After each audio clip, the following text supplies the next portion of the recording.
So the mission home used to be in Slovenia. It was in Ljubljana, in Slovenia. So when we flew into Slovenia, we met the mission president, we met everybody, we went out tracking for the first time, but it was in Slovenia, and I was speaking Serbian, but Slovenes could understand Serbian. Doesn't mean that I could understand Slovene, or I mean Serbian from actual Serbians, but at the same time it was a different language. So that was a unique experience, but luckily I was on exchanges with a Slovene companion who could tell me, okay, this is what he's saying, and then respond from there. It was a great experience, really heart-wrenching, just to be able to apply what you're doing. But we traveled from Slovenia to Croatia, and then to Serbia. That's just how the country runs. You just plow through those 3 countries. And Slovenia is very mountainous, very green, and it's real beautiful. And then you've got Croatia that's also very beautiful, pretty, not as mountainous as Slovenia, but likewise mountainous.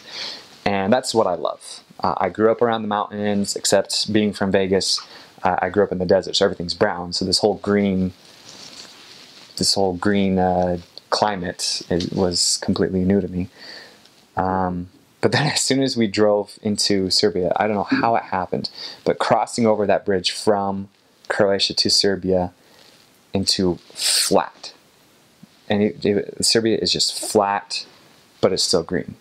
So we just thought, oh man, we're going to have all these mountains. It's going to be so great. And then we saw the flat, and my companion, we just kind of looked at each other like, what happened?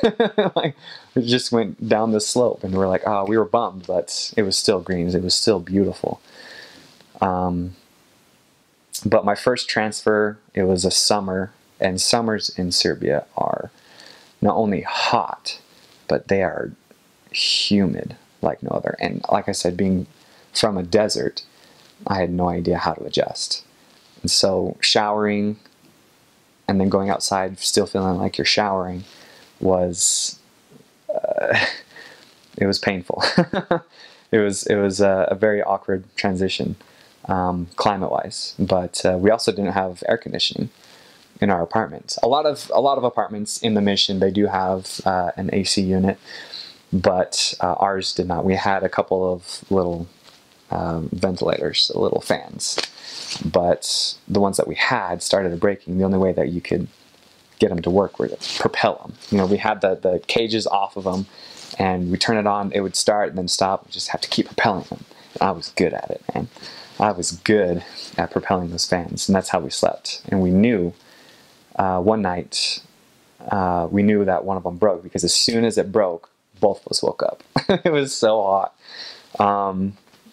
But living conditions thereafter kind of changed. They were really, really good. But that was my first transfer. It was hot, which I don't like, being wet and hot at the same time.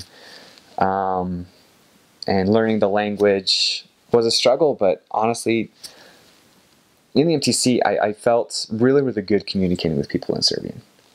And people there are genuinely nice, especially when they know that you're learning the language. When you're learning their language, they love you for it. They say, oh my gosh, how long have you been learning this language? And they will help you with anything. They will give you their right arm just to help you understand their language. They're just so shocked, because not a lot of people want to learn Serbian.